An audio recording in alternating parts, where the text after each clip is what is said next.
नमस्कार। नवीन उच्च माध्यमिक विद्यालय की ऑनलाइन क्लास में आपका हार्दिक स्वागत। मैं एग्रीकल्चर टीचर भंवर सिंह वेदवाल।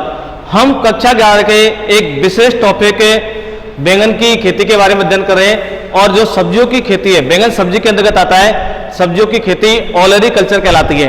तो हमने इस टॉपिक को विशेष रूप से जो एग्रीकल्चर संबंधी जो कंपटीशन के एग्जाम है, जेट, BHU, ICAR, कृषि पर्यवेक्षक या इससे संबंधित अन्य एग्जामों को ध्यान में रखते हुए ये वीडियो तैयार कर रहे हैं। तो देखिए, बैंगन, ब्रिंजल, ब्रिंजल में इसको इंग्लिश में कहते हैं, और इसके उपनाम में एग प्लांट, क्योंकि इसकी आकृति जो बैंगन की आकृति वो अंडे जैसी रहती है, इसलिए ये एग प्लांट कहलाता है। ओवेरजीन और गरीब की सब्जी। तो प्रिय विद्यार्थियों, कभी कभी गरीब की सब्जी का नाम आता है, कई स्टूडेंट या तो दाल कर देते हैं या आलू कर देते हैं। आलू सबसे सस्ता होता है, तो इसलिए इस बात को ध्यान में रखें कि गरीब की सब्जी कहलाती है बैंगन। इसका बॉटनिकल नेम सोलेनम मेलेंजेना। जो बैंगन का जो वानस्पतिक नाम है, बॉटनिकल नेम है सोलेनम मेलेंजेना। इसका जो फैमिली है, कुल सोलेनेसी, बैंगन सोलेनेसी कुल से। जो टमाटो पड़ा था, टमाटर, वो भी सोलेनेसी कुल से था।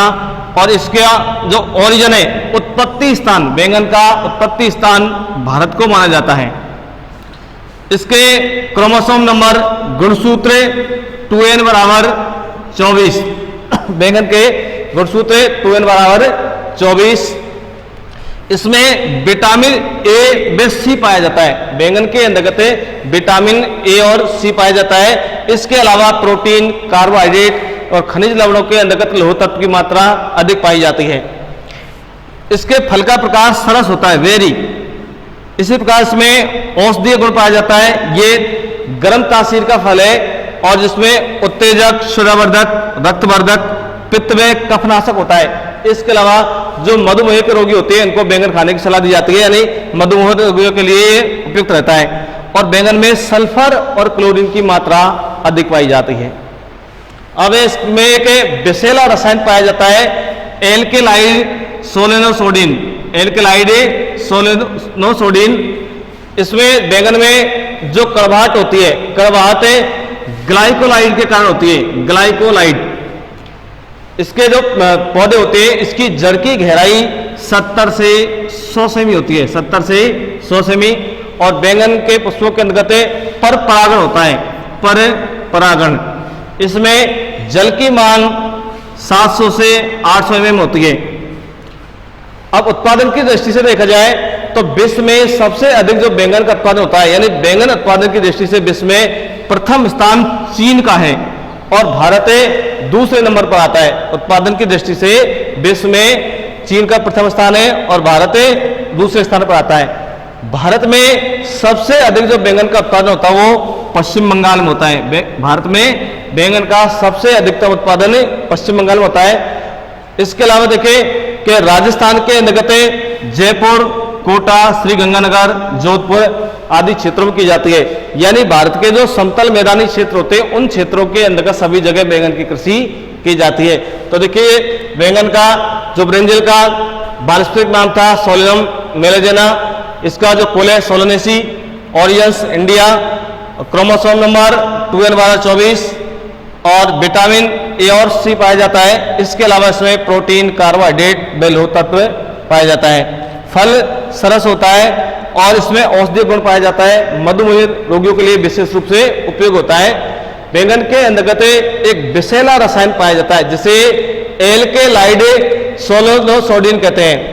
और इसमें बैंगन में जो कड़वाहट होता है वो ग्लाइकोलाइड के कारण होता है, ग्लाइकोलाइड। इसके जो पौधे की जड़ की गहराई होती है वो 70 से 100 सेमी और इसमें पर परागण होता है। इसके अलावा इसमें जल की मांग 700 से 800 में होती है।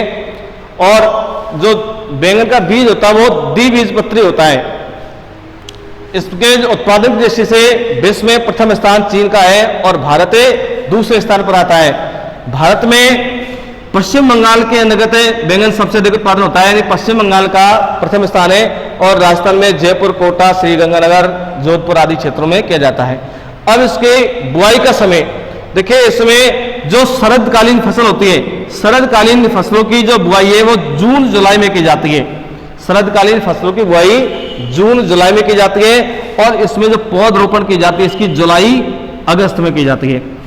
इसी प्रकार से जो ग्रीष्मकालीन फसल होती है, ग्रीष्मकालीन फसल की बुआई दिसंबर जनवरी में की जाती है और इसकी पौधरोपण फरवरी मार्च में की जाती है। इसी प्रकार से वर्षाकालीन जो फसल है इसकी बुआई मार्च अप्रैल में की जाती है और पौधरोपण अप्रैल मई में की जाती है। तो ये तो थी बैंगन की सामान्य जानकारी। अब बैंगन के उत्पादन की जो भौगोलिक दशाएं इनके बारे में अध्ययन करते हैं।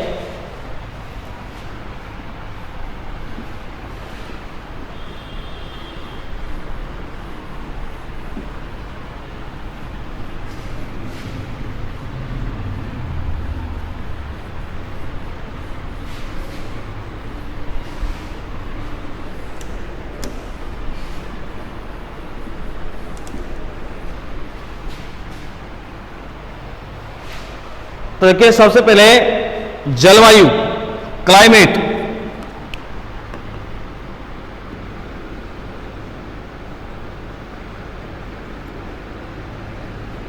जलवायु, तो देखिए जो बैंगन है उष्णकटिबंधीय जलवायु की फसल है, यानी कि ये गर्म मौसम वाले क्षेत्रों में उगाया जाता है और इसे गर्म जलवायु की आवश्यकता होती है, यानी इसके लिए जलवायु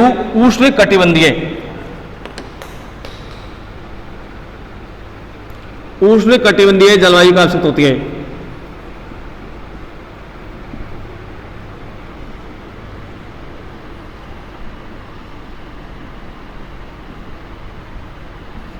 पाला बैंगन की फसल के लिए हानिकारक होता है। यदि सर्दी के दिनों में पाला पड़ता है तो इससे जो बैंगन की फसल है वो खराब हो जाती है और इसके लिए जो टेम्परेचर है, टेम्परेचर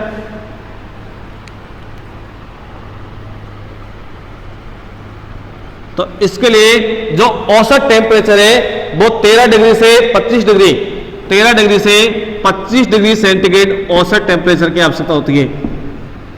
इसके अलावा इसकी जो अंकुरण है 25 डिग्री सेंटीग्रेड में अच्छा होता है।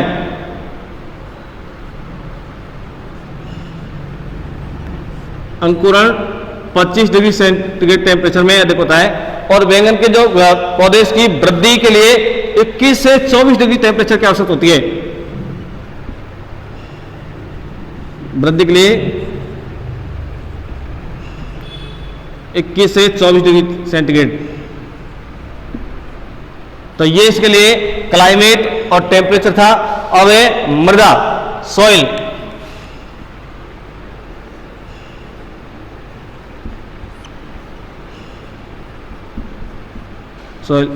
तो देखिए बैंगन की खेती के लिए लगभग इस प्रकार की मृदा होनी चाहिए जिसमें जल निकास की मात्रा अच्छी हो और जीवाश्म युक्त ऐसी मृदा जिसमें जल निकास की मात्रा सही हो।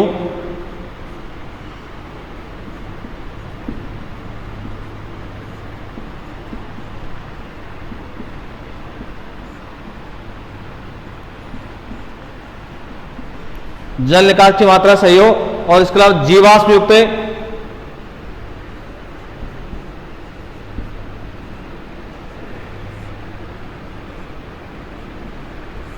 गहरी उपजाऊ दोमट,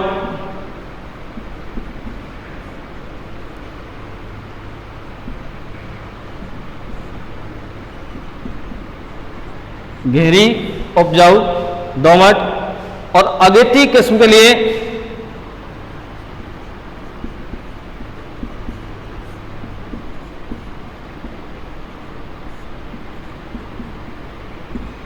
अगेती किस्म के लिए हल्की बलुई दोमट,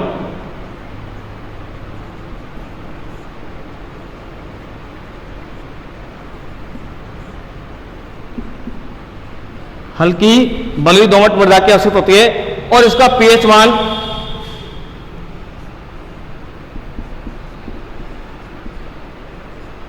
पीएच मान 6.5 से 7.5,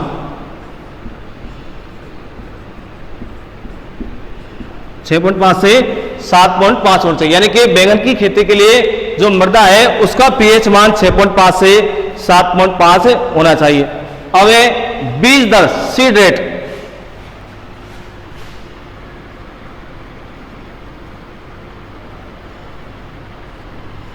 बीज दर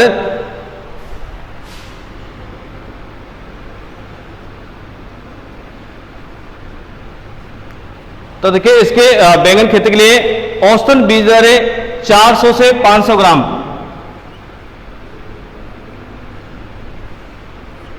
औसत 400 से 500 ग्राम प्रति हेक्टेयर, यानी एक हेक्टेयर में औसतन 400 से 500 ग्राम बीज की आवश्यकता होती है। और जो संकर किस्म के बीज होते हैं, संकर किस्म,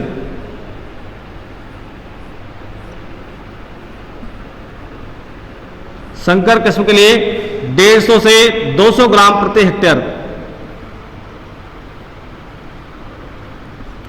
150 से 200 ग्राम प्रति हेक्टेयर बीज की आवश्यकता होती है। और इसकी नर्सरी तैयार करने के लिए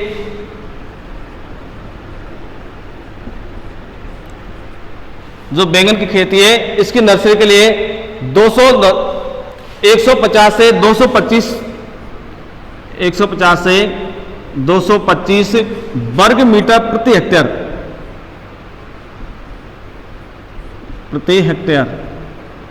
यानी एक हेक्टेयर में पौध लगाने के लिए 150 से 225 वर्ग मीटर खेती की आवश्यकता होती है। तो ये थी इसकी बीज दर। तो देखिए जो बैंगन के लिए जलवायु है, उष्ण कटिबंधीय जलवायु की आवश्यकता होती है। गर्म जलवायु के फसल है, अधिकांश रूप से टेम्परेचर, औसतन टेम्परेचर 13 से 25 डिग्री टेम्परेचर की आवश्यकता होती है। इसके अंकुरण के लिए 25 डिग्री सेंटीग्रेड टेम्परेचर की आवश्यकता होती है। और वृद्धि के लिए 21 से 24 डिग्री सेंटीग्रेड। और इसके लिए जो मृदा है, मृदा इस प्रकार की होनी चाहिए जिसमें जल निकास की मात्रा सही हो, जीवाश्म युक्त मृदा होनी चाहिए, गहरी उपजाऊ दोमट आगे तथा अत्यधिक किस्म के लिए बलुई दोमट मृदा की आवश्यकता होती है। इसे मृदा का पीएच मान 6.5 से 7.5 होना चाहिए। और बीज दर, सीड रेट, औसतन बीज दर 400 से 500 ग्राम, संकर किस्म के लिए 150 से।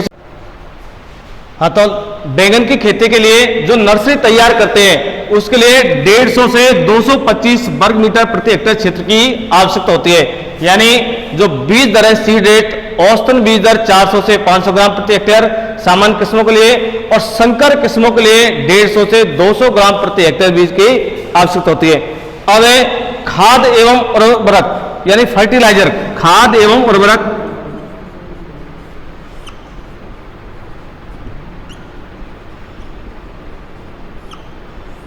खाद एवं उर्वरक। तो देखिए इसके पहली जुताई के समय 20 से 25 टन गोबर की सड़ी खाद खेत में मिलानी चाहिए। 20 से 25 टन गोबर की सड़ी खाद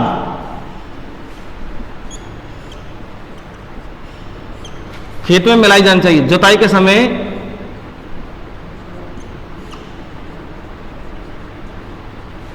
खेत में मिलाई जानी चाहिए।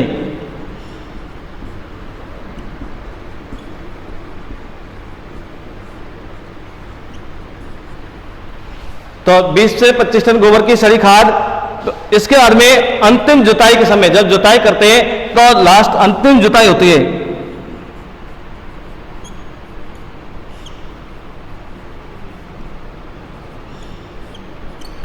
अंतिम जुताई के समय 40 KG nitrogen,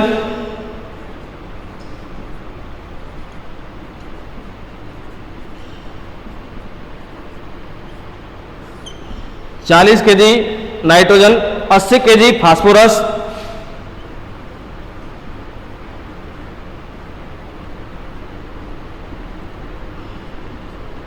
80 KG phosphorus, 60 KG potash,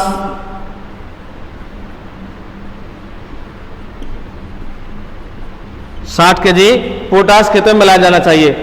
इसके अलावा 40 केजी नाइट्रोजन,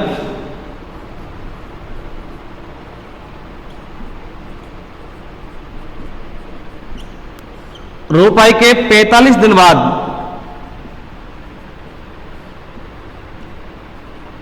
रोपाई के 45 दिन बाद फसल में दिया जाना चाहिए।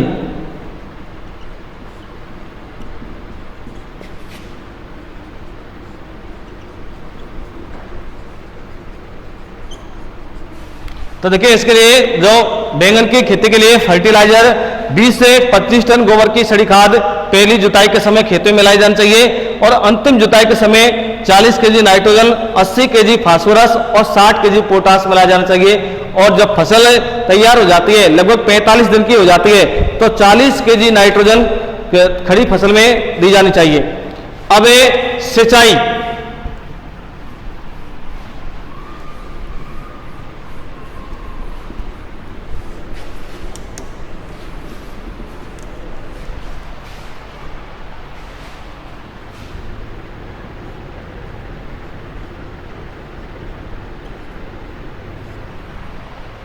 सिंचाई लेरिगेशन, यानी कि जो बैंगन की कृषि है वो ऐसे क्षेत्रों में की जाती है जहां जल की पर्याप्त मात्रा उपलब्ध हो। इसकी जो शरदकालीन ऋतु में सिंचाई 10 से 15 दिन में की जाती है। शरद ऋतु में, शरद ऋतु में सिंचाई 10 से 15 दिन के अंतराल पर की जाती है। और जो ग्रीष्म ऋतु होती है, ग्रीष्म ऋतु के अंतर्गत जल की ज्यादा मांग होती है। ग्रीष्म ऋतु में जल की मांग ज्यादा होती है, इसलिए 4-5 दिन के अंतराल पर सिंचाई करते रहना चाहिए। अब निराई गुड़ाई,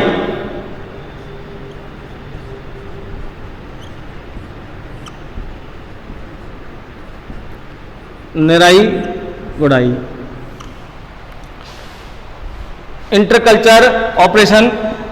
तो देखिए, खेत से खरपतवार को निकालने के लिए जो अनावश्यक पौधे उग जाते हैं खरपतवार के, जिससे पौधे पर कोई फर्क नहीं पड़े, मतलब ये क्या जो खरपतवार होती है ये फसल के उत्पादन को कम कर देती है। इसलिए फसल के उत्पादन को बढ़ाने के लिए जो खेत के अंतर्गत अनावश्यक पौधे होते हैं उनको निकाल दिया जाता है। तो इनको निकालने के लिए निराई गुड़ाई की जाती है। जो पहली निराई गुड़ाई की जाती है बैंगन की फसल में, पहली निराई गुड़ाई 30-40 दिन के अंतराल पर की जाती है। 30 से 40 दिन के अंतराल पर की जाती है। और जो दूसरी निराई गुड़ाई की जाती है 60 से 65 दिन बाद। दूसरी 60 से 65 दिन बाद की जाती है। अब आती है इसकी किस्में, बैंगन की किस्म। इससे पहले इसके उत्पादन के बारे में बात कर लेते हैं। उत्पादन,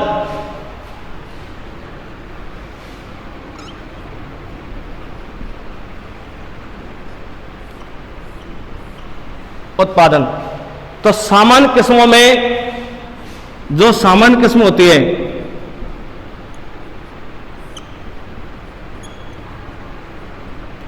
इसमें 200 से 250 क्विंटल प्रति हेक्टेयर, यानी 1 हेक्टेयर के अंतर्गत लगभग 200 से 250 बैंगन क्विंटल हेक्टेयर बैंगन उत्पादन होता है। और संकर किस्मों में 350 से 400 क्विंटल,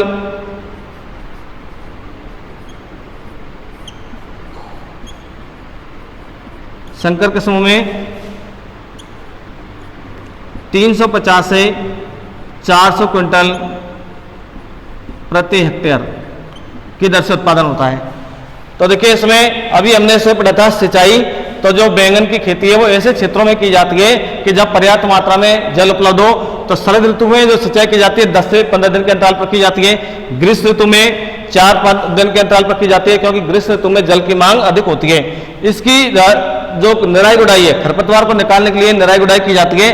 पहली निराई गुड़ाई फसल में रोपण के 30-40 दिन बाद की जाती है और दूसरी निराई गुड़ाई 60 से 65 दिन बाद की जाती है। इसका जो उत्पादन होता है, सामान्य किस्म के जो बैंगन होते हैं इसमें उत्पादन 20 से 200 से 250 क्विंटल प्रति हेक्टेयर होता है। और संकर किस्मों में 350 से 400 क्विंटल प्रति हेक्टेयर होता है। अब ये किस्म, वेराइटीज, ब्रिंजल की वैरायटी,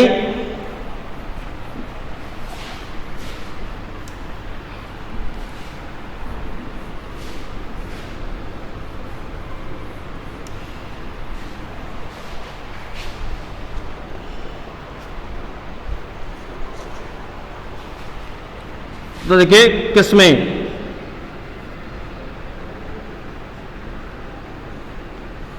जो बैंगन किस्में होती है 3 प्रकार की होती है। लंबे फल वाली किस्म,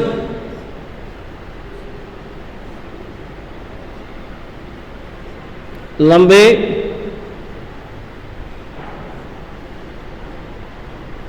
फल वाली किस्म।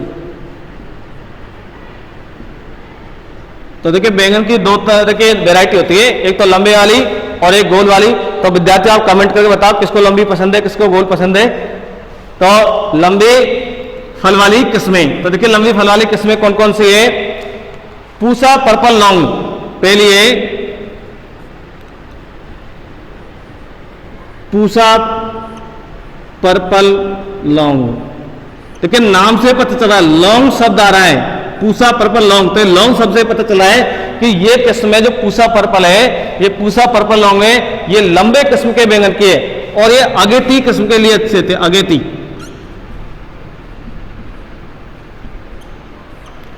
इसके बाद अगली किस्म है Pusa purple cluster, Pusa purple cluster.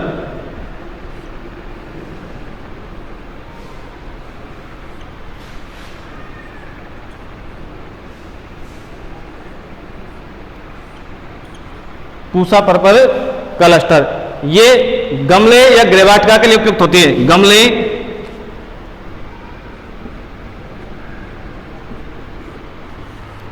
में गृहवाटिका के लिए।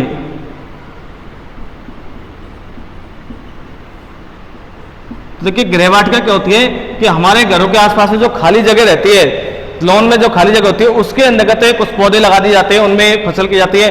कई जगह गमलों में 2-4 पेड़ लगा दिए जाते हैं, उन्हीं से फल ले लिया जाता है। तो ये जो पूसा पर्पल क्लस्टर है ये गमले में गृहवाटिका के लिए उपयुक्त किस्म है।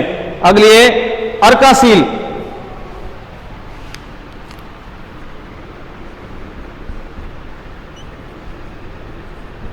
अर्कासील। तो देखिए इस अर्कासील किस्म के जो बैंगन होते हैं इनमें बीज की मात्रा सबसे कम होती है, बीज की मात्रा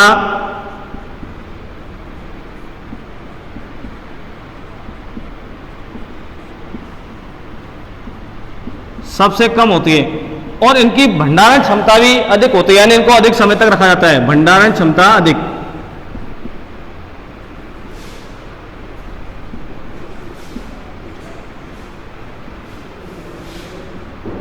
इनकी भंडारण क्षमता अधिक होती है। और भारतीय बागवानी अनुसंधान संस्थान बेंगलोर, इसे भारतीय बागवानी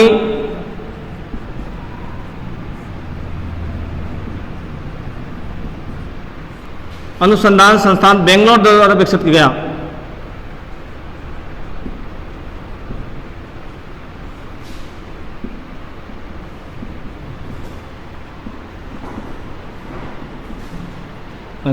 तो देखिए अर्कासील जो बैंगन की किस्म है इसमें बीज की मात्रा सबसे कम होती है, इसकी भंडारण क्षमता भी अधिक होती है, इसे लंबे समय तक रखा जा सकता है, खराब नहीं होती है। और भारतीय बागवानी अनुसंधान संस्थान बेंगलोर द्वारा इसको विकसित किया गया। अब पंत सम्राट, अगली किस्म पंत सम्राट। देखिए पंत सम्राट किस्म ये विषाणु में झुलसा रोग प्रतिरोधी है, विषाणु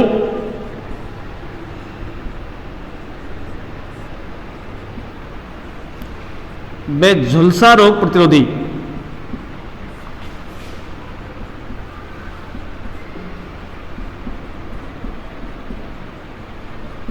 विषाणु में झुलसा रोग प्रतिरोधी किस्म है। इसके बाद में आती है पूसा अनुपम। देखिए कुछ और किस्में से पूसा अनुपम।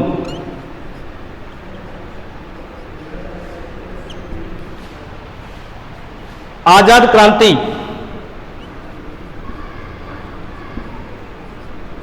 आजाद क्रांति, पूसा क्रांति, पूसा क्रांति और पंजाब सदाबहार, पंजाब सदाबहार।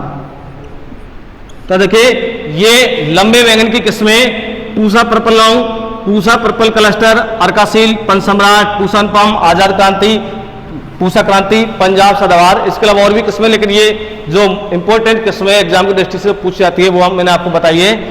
अब आती है गोल फल वाली किस्में। तो देखिए गोल फल वाली किस्में कौन कौन सी है।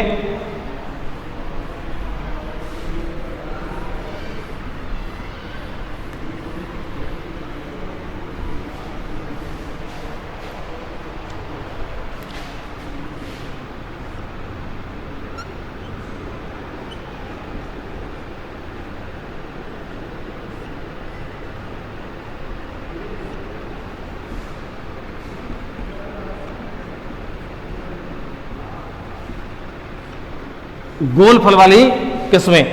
तो देखिए इसमें पूसा पर्पल राउंड, पहले पूसा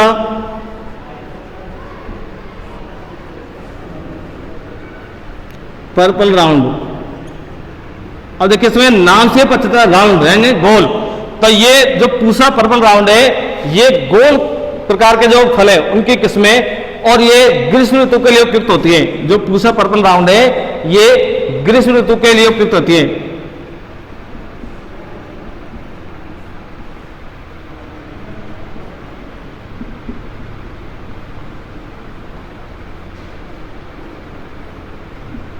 ग्रीष्म ऋतु के लिए उपयुक्त। इसके अलावा एक किस्म है ब्लैक ब्यूटी।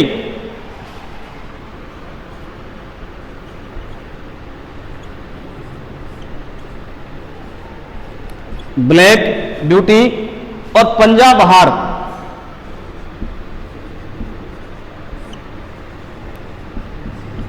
पंजाब बहार ये सर्वाधिक उपज वाली किस्में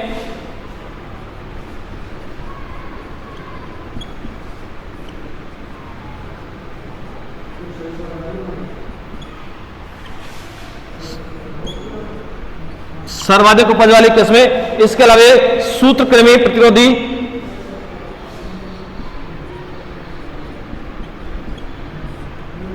सूत्रकृमि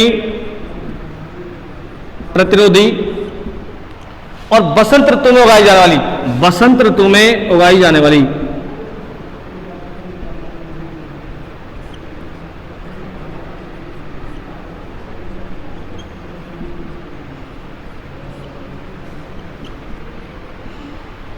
बसंत ऋतु में उगाई जाने वाली। इसके अलावा कुछ और किस्में जैसे पूसा अनमोल,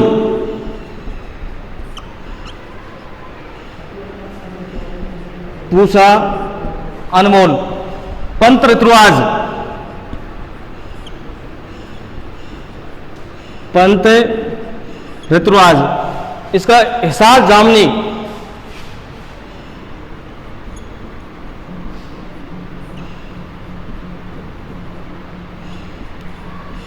हिसार जामुनी और पूसा बनारसी, पूसा बनारसी। तो ये गोल बैंगन की किस्में। और अब इसमें संकर किस्में, अगली ये संकर किस्में।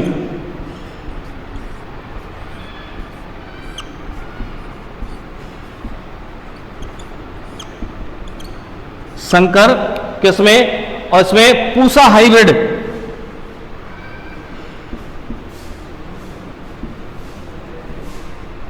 पूसा हाइब्रिड। और इसके अलावा नरेंद्र, ये पूसा हाइब्रिड सेक्स है, और नरेंद्र शंकर 2,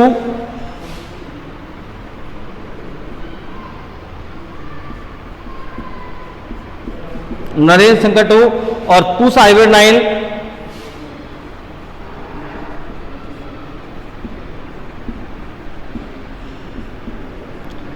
तो देखिए प्रिय विद्यार्थियों, आज हमने बैंगन के खेती के बारे में विस्तृत अध्ययन किया और ये मुझे विश्वास है कि आपको समझ आया होगा। यदि आपको इसमें कोई समस्या आई हो या कोई इसमें कमी रह गई हो तो आप कमेंट कर सकते हैं। और यदि आपको ये वीडियो अच्छा लगा तो इसे लाइक करें, शेयर करें एंड सब्सक्राइब करें। धन्यवाद। जय जवान जय किसान।